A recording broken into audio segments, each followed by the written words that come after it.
Let's see. Hi, everybody. Welcome to We Just Talking, um, episode 2. This is pretty exciting here. And as I mentioned, I was going to have some guests joining me. And so tonight I have my aunt, um, Dorothy Lamb. So here she is over here. So welcome her to We Just Talking.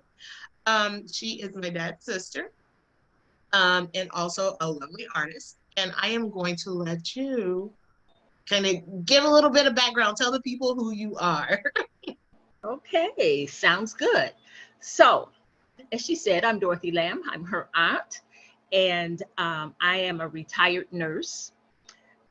I spent most of my career working for the state of Michigan, 16 years with the Michigan Department of Mental Health, and 14 years with the Michigan Department of Corrections. That's with the prisoners. Uh, but most of my career has been at the management level. I retired 20 years ago. That's So, a good reason to go. yeah, yes, I have two sons, uh, of course, adults, and one grandson. And I'm trying to influence somebody to give me another grandson or a granddaughter.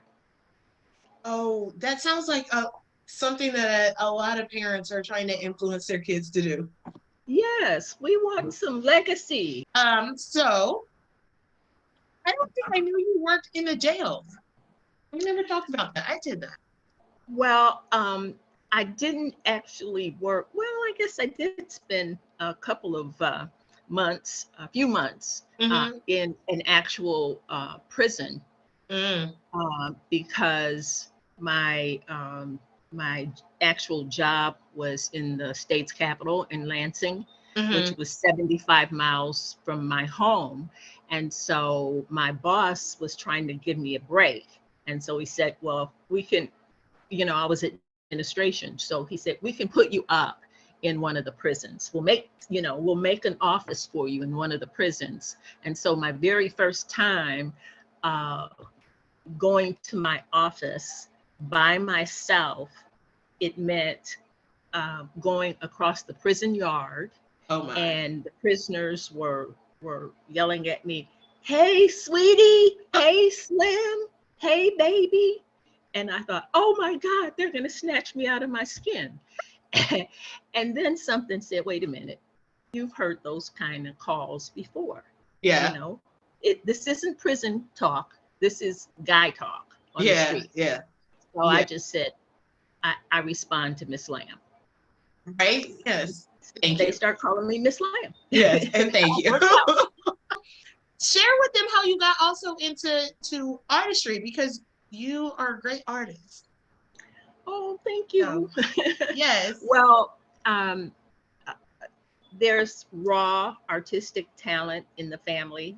Yeah. It's on my dad's side, and basically everybody um, in in that line, uh, including you. Tony denies it too, but we all have the raw materials, and then Hmm. you just have to hone it. And That's so yeah. my uncle Paul, that was all he did. That was his career, Hmm. a freelance artist.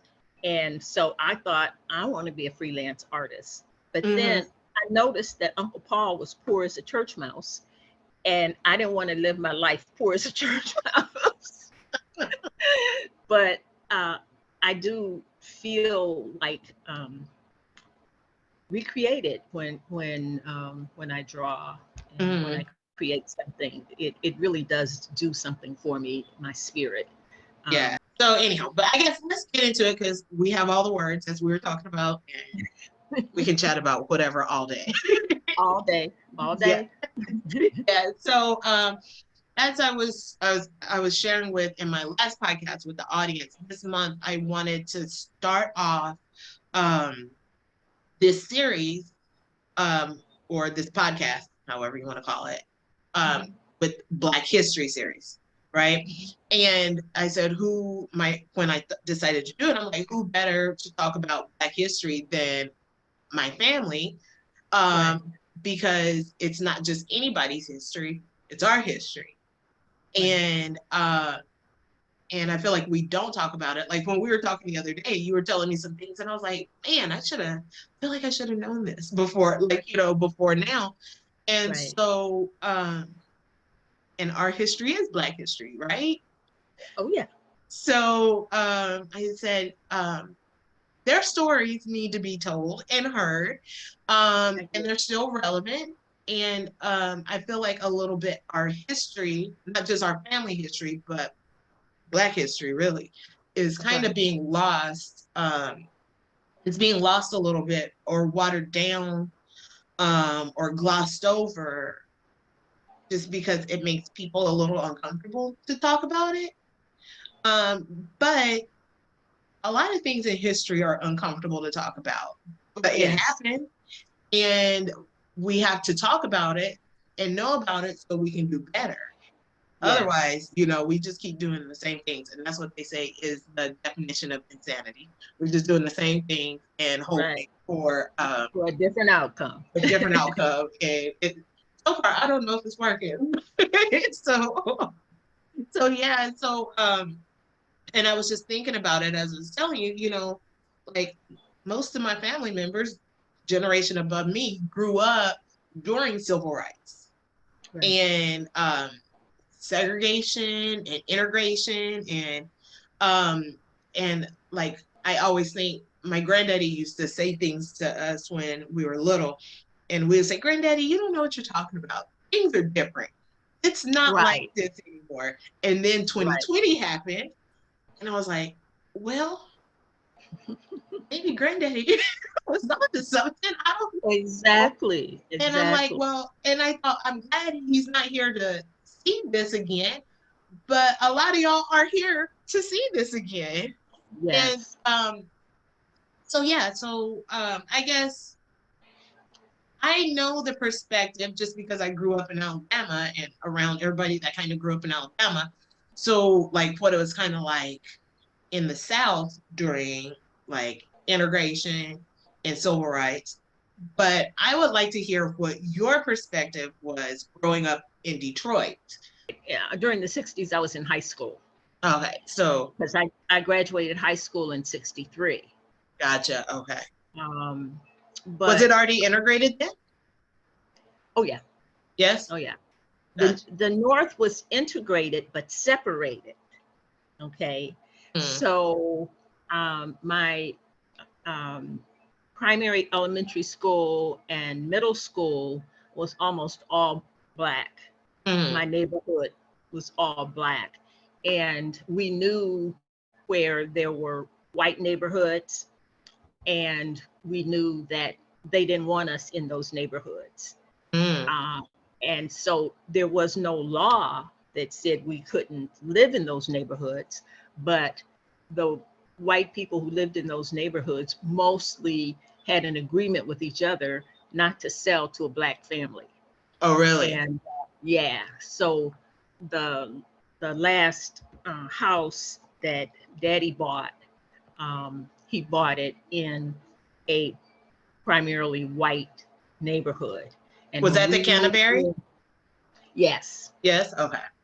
So when we moved in, the the for sale signs started shooting up all down the street. Really? Because yeah, because they were like, oh no, Black people moving on our street, and they Yeah. got. I mean, they sold those houses fast. It Are you was kidding amazing me? how fast. So yeah, but again, it wasn't institutionalized segregation. I Mm-hmm. never saw a sign that said, Black people use the back door, or this is Mm-hmm. the Black fountain and this is the white fountain. I never saw those kind of signs, but we just knew, stay out of those areas. Don't go to that um, uh, movie theater. Don't go to that nightclub. That kind of Mm. thing. Um, and um, it was uh,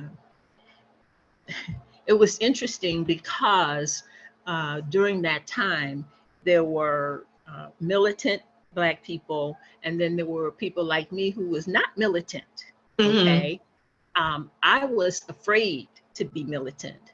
I mean, I was reading about the Freedom Riders who, were riding the Greyhound bus, and Yeah. the bus would stop to, so that they could go in the restaurant and get some food, Yeah.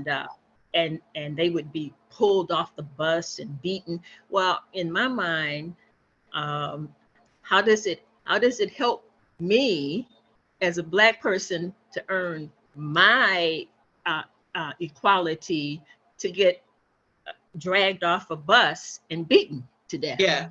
Yeah. So I was trying to figure out, isn't there another way? Yeah. Isn't there another way we can do this? Uh-huh. Do we really have to die? Yeah. Um, so, uh, there were, particularly when I was in college, there were groups, some of them were Black Panthers, some of them were other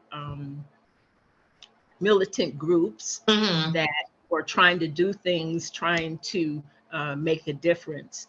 And me and some of my friends, we would go to some marches, we would go to some demonstrations, Mm-hmm. and so forth. And then um, by the time I graduated college and I was in maybe my second or third job, um, I found out that um, if we had been going to marches and demonstrations, that the FBI probably had a file on us. Really? Yeah, and I never checked. One of my coworkers said, you better check, and I thought, well, if they've got a file, what can I do about it? Yeah. He encouraged me. Said, well, did you go to the Martin Luther King march? And I did. I did go, but I didn't march like the whole way. Yeah. It ended up downtown, and so I went downtown. Yeah. Yeah. End of the march. Um, so I think that, at least in my little head, Mm-hmm. um, the the nonviolent movement of Martin Luther King made the most sense to me because Yeah. I didn't know anything about guns. There were no guns in our house. Uh, Yeah. and I knew nothing about guns. So it didn't make sense to me to be, peeking around a corner with a gun.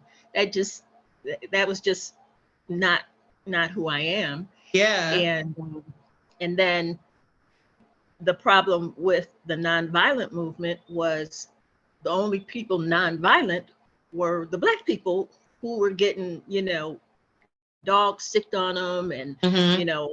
firemen spraying them with uh, uh, water, from the The hoses. And hoses. Mm-hmm. yeah, yeah, uh, pulling them out and beating them up. And so that didn't appeal to me. Yeah. That didn't Right. appeal to me, from that perspective. Yeah. So I was sort of, um, and there was a point at which I was embarrassed to tell people that I was sort of sitting someplace in the middle trying to figure out, okay, when they're going to get to the part where we go to court and you know and nobody gets beat up. Yeah. Well, I don't blame you.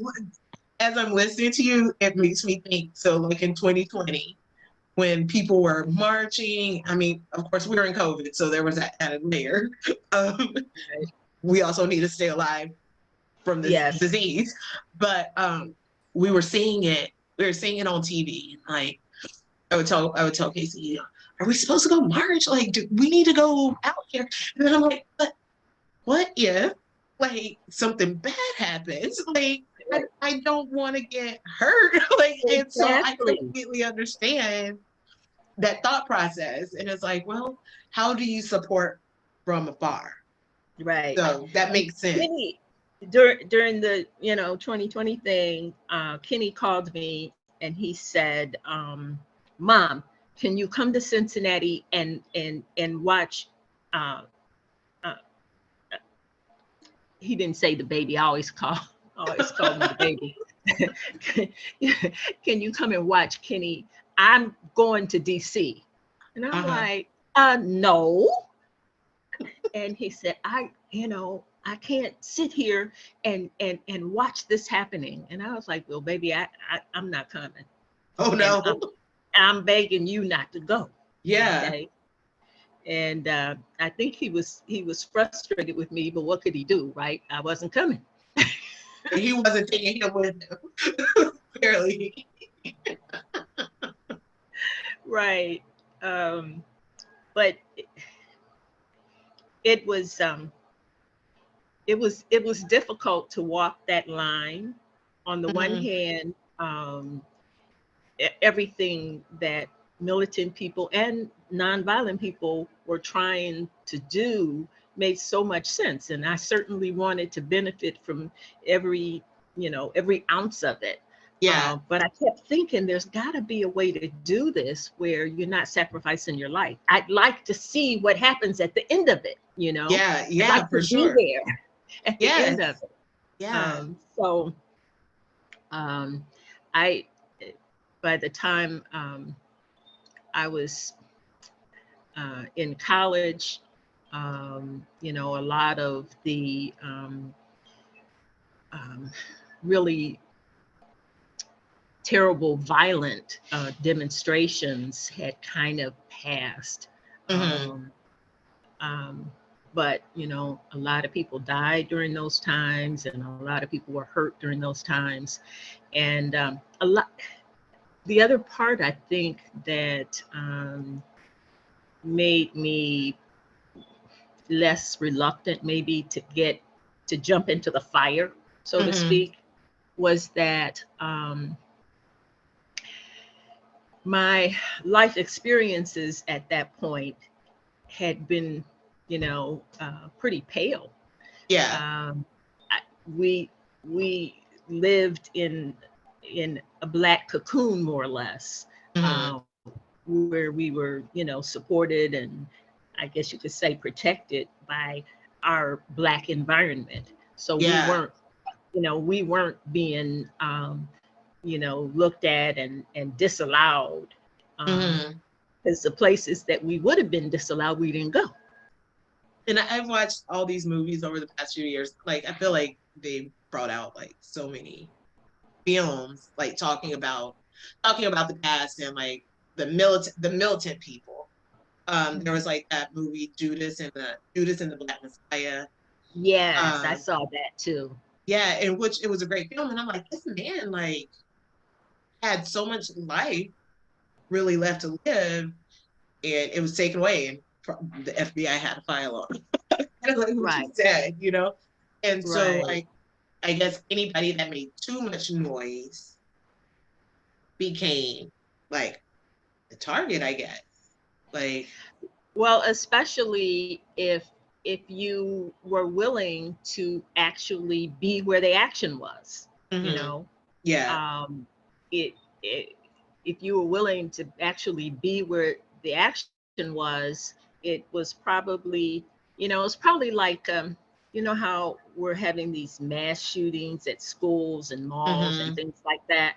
Well, the people who end up not getting shot, it's not because they weren't there, it's because hmm, they lucked out, you know. yeah, And so, likewise, with a lot of the demonstrations where there was action, violence, and that kind of thing, often the people who didn't get hurt or didn't end up getting killed, some people say, well, it wasn't their time, you know, yeah.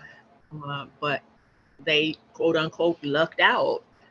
It And just didn't happen to go that. right. Um, so I think that many of us during that same time period, um, experienced a lot of different things. Yeah. A lot depended on your choices. You know, and I have to say that I'm thankful everybody wasn't as selfish as I was. Yeah. Some people said, "Hey, I'm willing to Yeah. make that sacrifice, you know, Yeah. and those of us who didn't, you know, benefited from the sacrifices that they made. It was Hmm. interesting too because I remember one of the I think it was the Freedom Riders. Uh, one of them was a white woman, and she was among the people that was killed because Hmm. how dare she support Black people, you know, in this situation. Yeah. So um, there was there was that element as well, you know. You know what? It's interesting that you say that because I feel like um, if we compare, back the civil rights movement in the 60s versus the civil rights movement in 2020, there were a lot more people, allies, right, as they called it. So people, non-Black people supporting, saying, hey, the things that are happening, okay, everybody should have the same freedoms regardless of how they look, right? Hmm. And so, but I don't feel like you see a whole lot of that like happening back then. And so, and it's interesting that you bring it up that there was a white lady, and I'm sure she wasn't the only one Right, that was, right, saying, "Hey, I, everybody is a person. We're all people, right, and there's no reason why any of us should be treated any differently, any differently. Like, if I can afford to do something, if I can afford to buy this house in this nice neighborhood, right, then I'm gonna buy this house in this nice neighborhood." right, Um, right. and so, and I think I talked about this in the last episode. I grew up in the 80s, and we were still having to live, not having, but we still essentially live next door to people that look like us. Right. And so um, when I moved to Texas, and I saw that everybody lived next door to each other, I'm like, what is this? What the world is really like? Is it like it's so? Was it not normal that people of different races didn't live together? That's not normal, you know. Right, right, And so, but I think it's just tradition, I guess. But it's changing because now we're all neighbors, right? Um, but is it changing? right. I was gonna say, I think that one of the things that we're seeing anyway, um, in especially in large cities, Hmm. is gentrification. Yes. And so you have some areas of major cities that have been uh, all Black, have been uh, like an oasis for Black people to live. And in some cases, you know, middle income housing. And what's happened is that white people are moving back to the city, Hmm. and in like condos and apartments and things like that, the they're pricing Black people out. Yeah. And so, you know, parts of Detroit are changing in terms of, you know, what it looks like. Hmm. And it's interesting that what may start out as a more diverse environment, if you price people out, it won't stay diverse. You know, it'll end up Wow. and um, it, you have to pay when they gentrify, right? Um, something that normally, for instance, sorority sister of mine was telling me about a friend who lived in a downtown apartments. Hmm. And one day they just sent out a notice to everybody, that what was going at that time for something like $1,800 a month, Hmm. uh, from now on was going to be almost double that. For the And same thing though. yeah, they weren't upgrading anything, they weren't improving anything, just like, well, this is December and January, we're going to be charging, Mm-hmm. twice the amount. And so naturally, if you could afford that, I guess you could stay. Mm-hmm. But if you couldn't afford it, you had to go. And so that was a lot how uh, gentrification occurred, and white people start, you know, infiltrating areas that had always been black, or had been black for a very long time. Yeah. Uh, I when I think about gentrification, because it's happening everywhere, right? And there's a neighborhood here in Dallas, and it's like South Dallas, Oak Cliff, and there's some really like they're older homes, and so most of the people who live over there, their houses are paid for, right? They've been living there forever. The houses are paid off, but property taxes now are so high, right? yes, That yes, the people who live in their paid off homes can't afford to stay in their home that they paid off because the taxes are now $9,000 a year or something like right, wild. yes, And so what they're doing is, of course, the houses are going up for auction. The houses are being auctioned off, and then they're building the apartment. And so yeah, sometimes I feel a little bad about it because I like to go down to that area and yeah, it's like super cute. It's really cute. They have like restaurants and just like things to do down there. yes, But, yes, it's terrible because somebody's house was taken away from them so that they could build this nice like walking area or like hmm, patio, like, great brunch spots and yeah, coffee places. And so it's sad, and it's like lower income. It is lower income, but it might not have been lower income when they moved in, you right, know? And I yes, like why, I guess I wonder why just to make a place nicer, right? Because sometimes like houses need to be updated or fixed up, but absolutely, just to make something nicer doesn't mean you have to take away from someone. Like, right, why does anybody have to lose their family home right, just for a coffee shop? Like yeah, why can't it be okay? Yeah, we want to make your neighborhood better. So like not that doesn't even sound right. Better. Like we want to clean it up a little bit because like when you're older, I think it's harder to take care of like the yard and things like that.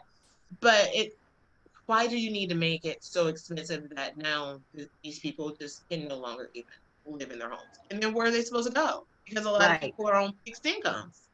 exactly, Like, exactly. where can you go live? So it's There sad. there used to be a song that said something like they tore down paradise to build up a parking lot. Yes, I know what song it is. Take paradise, put up a parking lot. Yes, And something dumb. Janice, Janice. Janison. I was like, I know I have this wrong. Yes, yes. Hey, paradise. Yeah, where people are comfortable and like your neighbors, because that doesn't happen anymore either. Like knowing Right. your neighbors and all that stuff. I know one neighbor. Well, the houses are built in a way that doesn't encourage it, though, Mm-hmm. because when I was growing up, the houses had porches, Mm-hmm. and people would come out, and they had a front porch, and people would Yeah. come out and sit on their front porch.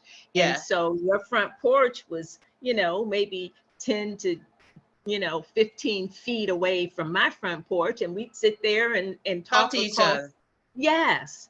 And you as you watched your kids, and they're playing in the front yard, and those kinds of things. And Yeah. and I noticed when I was in college one summer, I was a good humor girl. I drove the good humor truck. Ice And cream truck. yeah, yeah. And so in the poorer neighborhoods, I'd go through and I'd ring my little bell, and the kids would swarm out, Yeah. and their parents would come out, and the truck would be just surrounded with kids and their parents, and Mm-hmm. they'd buy good humors. Mm-hmm. Well, then I I I got to go to some of the uh, middle class Mm-hmm. neighborhood, right? And the number one thing I noticed was not that many kids were outside in the front yard. Okay. Mm. And the ones who were, you would hear them say, "Mom, Mom, the good Mm-hmm. humor guy, the good humor guy." Yeah. Uh, and you'd hear the parents say, "If you want some ice cream, come in the house. I got ice cream in the refrigerator." Oh And I was, yeah. Let me ask you this. So before y'all moved, because in my mind, tell me if I'm wrong. I always thought that Canterbury was kind of like an affluent neighborhood. They had like yeah, big houses, like they were all nice houses, nice brick houses. yeah. So before y'all moved over there, where were y'all living? We lived on a street called Vinewood, and that was Mm-hmm. the street we were living on when the Detroit riots occurred of the Mm. 60s. Yes, I saw a movie about that. I was going to ask you about it, but Yeah. yeah. And um, our it was an all black neighborhood, Mm-hmm. and it was walking distance to our elementary school and to our junior high school. Mm-hmm. And our block of Vinewood was bordered by Warren Avenue Mm-hmm. and a street called Hancock. Hancock was, like residential, but Warren Mm-hmm. Avenue was a business street. Oh, So when the riots occurred, and I have to tell you about the first day of the riot, okay? okay. Me, Mama, and Daddy had gone to a bid whist and bridge tournament, okay? Okay. And we had all won something. Okay. And and the prizes were all like small appliances, Mm-hmm. toaster oven, Yeah. um, mixer, things like that, right? Yeah. And because they were prizes, they weren't wrapped, Yeah. right? They Yeah. were just, and you would go up and you would pick. So um, we each had won something, and we each had a small appliance type thing in the car, and we had not heard that the riot had broken out. Okay, Yeah. because I think it was on a Sunday. We probably went to church, and then Yeah. afterwards we went to sleep, so we hadn't heard about it.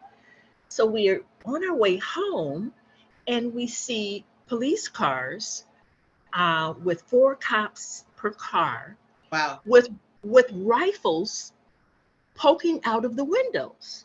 Oh my. I had never seen anything like that before. Yeah. And I was like, "Did you see that, Daddy? What do you think is going on?" He was like, "I don't know. I don't know Yeah. why they had rifles sticking out the windows."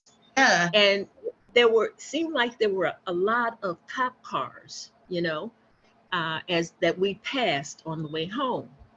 So we get to our street, Mm-hmm. and everybody is sitting on their front porch. Yeah. Everybody. Okay. That never happens. I mean, there's always somebody on the front porch, but But not everybody, everybody. Yeah. right. And so we pull up to our house, and we get out with Your our winning. appliance. And we didn't know that while that was going on, while we were coming home, people were going up to the And business taking. street, right, looting, okay, and coming down the street with televisions, and Oh my. and things like that, right? So we Yes. looked like we had made looting a family affair.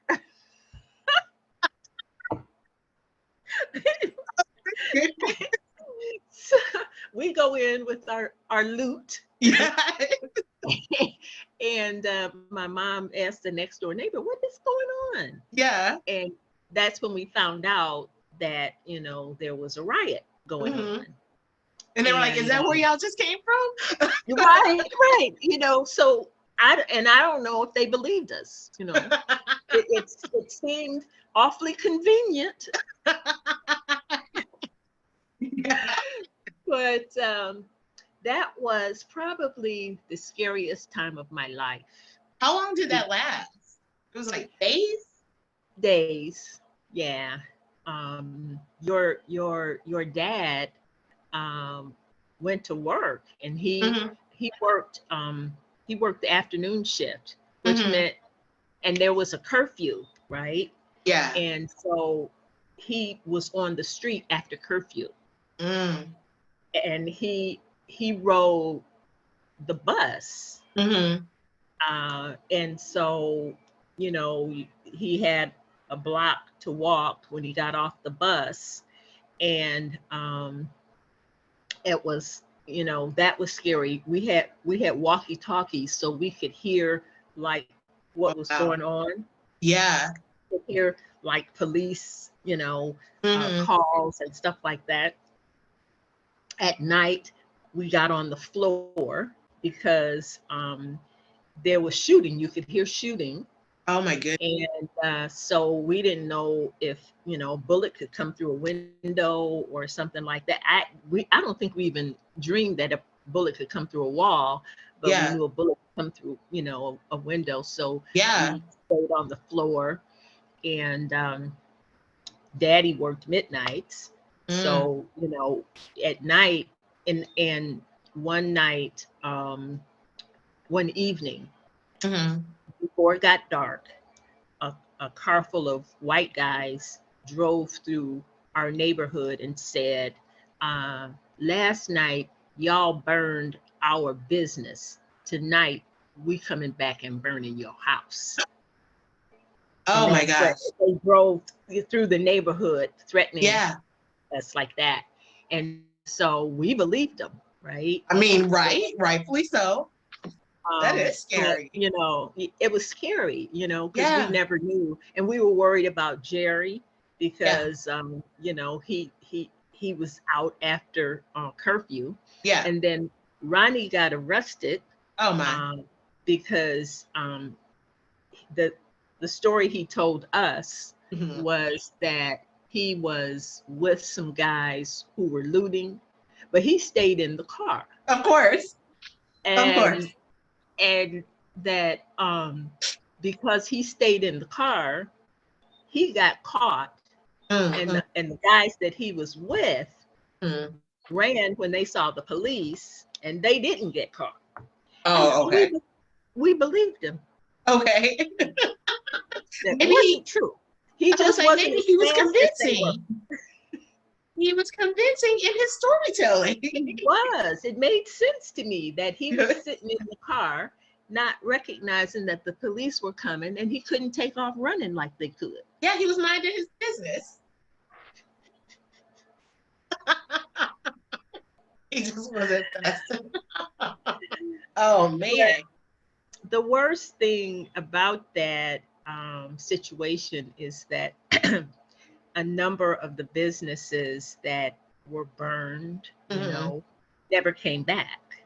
Mm. And so a lot of things that were convenient for us to get to, Yeah. we, wanted to, buy something. There was, we had to go out of the area.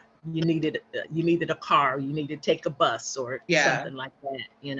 And in Gotcha. those days, there was generally one car to a household. Yeah. Everybody grown didn't have a car. Not everybody Not was on the most, car. right. Gotcha. So, but that was probably the scariest time of my life because I literally believed that they were going to come back to burn the houses, and Hmm. I it was also during the time when I was driving the Good Humor truck, Yeah. and um, I was a I was a substitute, and so I didn't always have the same truck. And you were Hmm. supposed to gas up your truck the night before, right? When you came Hmm. in that night, you were supposed to gas up your truck. Yeah. Well, I was driving a truck that I hadn't driven the day before, and the driver had not gassed up the car. But I didn't know, I didn't pay attention to the gas gauge, Yeah. and so I didn't know that's what the deal was. Ran out of gas in a neighborhood that was at least mostly white. I don't know if it was all white or mostly Yeah. white. And so I'm stuck on the side of the road, and this white guy comes up and, asks if I need some help. Well, I'm afraid to accept help from him, right? Because Wow. you know, this is Yeah. kind of during the riot time. I think the Yeah.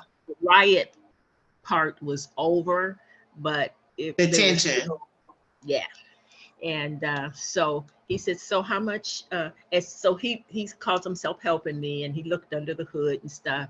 And his small talk was, so how much loot did you get when during the riots?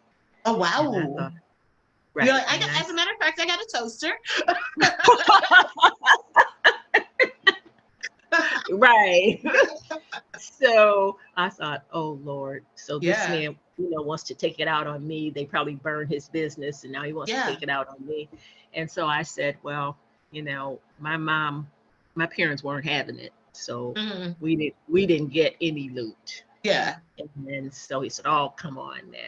I'm sure you got something. I said, no, no, we didn't get anything. Hmm. And so anyway, he he said, I think you're out of gas. And I said, oh no, we gas them up at, the Right. night before, right? And I Yeah. knew I had gassed mine up. I forgot this wasn't the truck I was driving. Yeah. And so he said, well, I'm gonna go and get you some gas and let's see. Hmm. Because we didn't have cell phones. You couldn't just call back Good to the call. right. Yeah. And so he went to the gas station and brought back some gas Hmm. and put it in there. And sure enough, it started up. Yeah. And as it turned out, he was, just a nice guy. It's a nice. Um, right. But it scared me because Yeah. I didn't know what he was getting at, Yeah. Yeah. and I knew, and he was a young man. So, I mean, if he had been an old dude, I would have thought, well, if he messed with me, I would kick his You, butt. you can take them out. But he was a young man, so Yeah. I was, I couldn't drive away, so Yeah. I'm sitting here vulnerable. You know, Yeah. praise And no cell God, phones. Yeah. Praise the Lord. And so praise that's God. kind of what I was going to ask you also, because I know you love the Lord. And so what role did your faith kind of play in your life during that time? I hadn't really grown into my faith yet, Uh-huh. Yeah. to be honest. I I'd been in the church um, since preschool. I don't have a memory of I- when I first went to church. Okay, it Yeah. was, Yeah. Yes. I was a preschooler, and I grew up in the church, Hmm. and when I was about 11, I found out that I wanted to be in the choir, Yes. and I found out that you can't be in the choir unless you join the church, get Yes. baptized. Yes. Okay. So I was like, okay, well then I'll join the church and get Hold on. baptized because I want to be in the choir. And I wanted to be an usher. Hmm. And I participated in the red circle. And, Hmm. everything that they had for young people, I was a part of that. Hmm. But it was social. Oh. It, it was expected, and I was a parent pleaser. Hmm. I wanted my parents to be proud of me, Yeah. and it was just routine. I mean, Sunday you went to church. you Yeah. know. Yeah. And if you wanted to participate, you participated.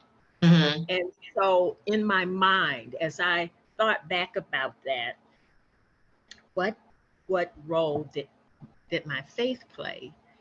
And I realized that I grew into my faith as an adult. Mm. Okay. Hmm. And however, just the fact that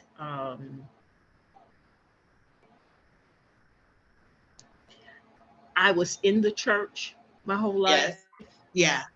I was supported, Hmm. I was encouraged, Hmm. people believed in me. Yeah.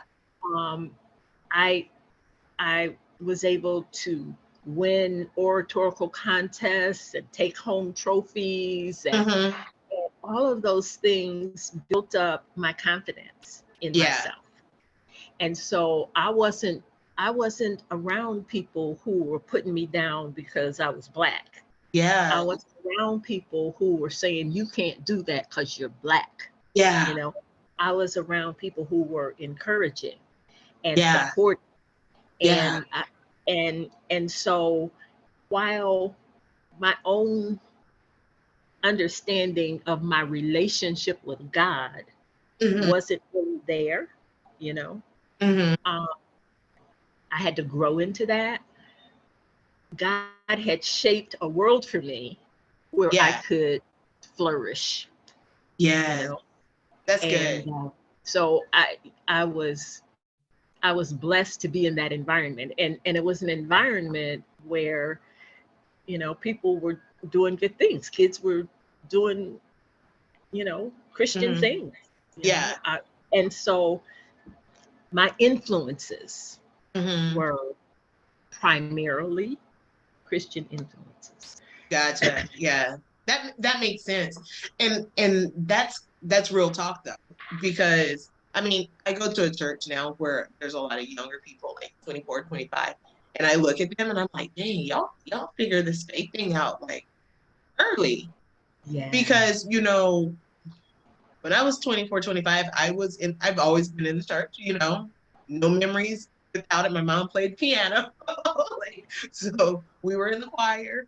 I was a Right. usher, all the Exactly. things. So there is not a memory of a time where it was of an absence. But like you said, like growing into the relationship, that's something completely different. But Yes. thankfully, the Lord protects us Yes. during that time that we're having to do that growing. And like Yes. having the positive influence and probably the people praying over you Yes. to protect you during that also.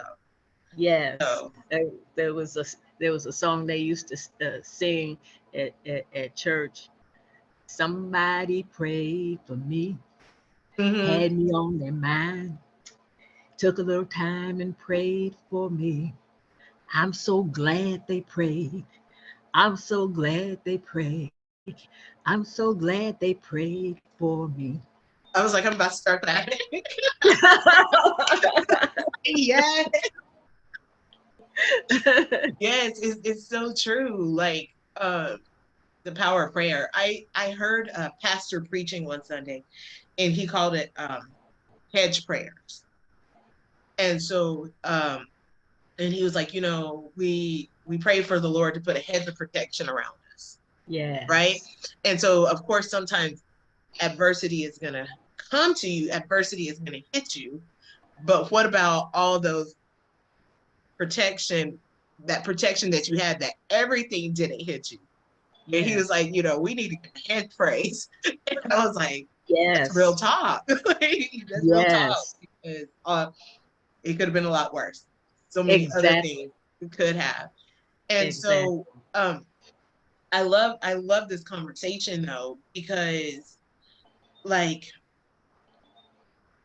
I just love hearing like, I, how you say I was never told that I couldn't do this because. And a lot of people have heard that even now. Well, you can't have that job because your hair Yeah. doesn't look right, like or you don't Yes. speak appropriately. All these different things, Right. and so you were surrounded by you can do this because. Yes. Like, and Yes. so, that's fantastic. And it did protect you and kind of probably kept you safe Right. during For all those sure. different times. Like kept you safe because of the foundation that you had, it made you take a second thought about certain decisions. Right. And so, Right. that And not wanting, I never wanted to embarrass my parents. I wanted them to be proud of me, you I know. get it. I feel that. Uh, and ma used to kind of control me with um I came home like I partied until I don't know 3, 4 o'clock in the morning, Ooh. and I that was way past my curfew. Although Hmm. I was fully grown, I understand. might I Uh-huh. Yes, say. yes. But she was like, I'm not going to be able to walk down the street with my head held high. But people know that you came in at 3 o'clock in the morning. And I said, well, Ma, what were they doing awake at 3 o'clock in the morning? Were they Looking coming out in the too? window. That is so funny. People know. People are gonna know. That's so funny. Like, but you can but hold I your but head up. It's okay. I did want to please her. And Yeah. Yes, yes, yes. You know what? This has kind of gone a little bit different than we thought it was gonna go, but I have just enjoyed this conversation though. so have I. So have I. Yes, yes, I've enjoyed it. So one last question, because this the Canterbury neighborhood. I'm telling you, I thought y'all were the Huxtables. I thought that was a Huxtable house growing up. I was like, there was the blue room that had the chess table. I was like, "No, this. So what prompted the move into that neighborhood? Well, Daddy was always a person that was, striving to do better, Uh-huh. to uh, meet his dreams. And so, the first house that we lived in was on the east side, Okay. and it had no basement. It had um, it had no dining room. It had Mm. a kitchen, a living room, and I think 3 bedrooms, and of course a bathroom. Yeah. Bigger, better place. And so then Yeah. we moved on Vinewood, Hmm. and uh, it was a big house. We had 4 bedrooms and uh, a living room, a dining Yeah. room, a kitchen, a basement, um, and a room. I don't know what you would call it, but for the sake of conversation, let's just call it a Florida room. Florida And room. What's a Florida room? well, it's got like I think they call them French windows, Okay. so a lot of light. Gotcha. And Okay. it was at the front of the house, and Mm. it was right off. It was separated from the living room uh, by like a archway. He was looking for something bigger and better, Yes. and um, that was, kind of the neat thing about Hmm. Daddy, is that he wanted to provide his family with the best that he could. Yeah. Yeah. And, That's uh, awesome. that and which Daddy gave me, unfortunately, a um, a model to strive for. Yes. Somehow I didn't make it. I didn't get one. I mean, there's still time. There's still time. It's There's still running time. out. It's Yes. running out. Yeah. No, I mean, hey, you never know. You never know. I was like, it could be running out for all of us very quickly. Very quickly. Yeah. So I have really thoroughly enjoyed this conversation. And I can't wait to um, share it with our friends in the in Yeah, the yeah. interwebs. Right, right. Interwebs, and we'll have to do it again because there's so many things that we did not touch on that we were kind of talking about previously. Uh, Yeah. so we might have to do a part two somewhere down the road. But thank you for taking time on this Friday evening It was and fun. I chatting. enjoyed it thoroughly. Then, Aunt Dottie, thank you for coming on here and being my first guest. Thank you for inviting me. Yes, yes. And we'll I talk never soon. did a podcast before, so yay. Yay. Yes, so exciting. And I haven't done this. And so I'm glad we can do it together. Me too. Yes. All right. So we'll talk soon. Okay, darling. Love you. Love you too.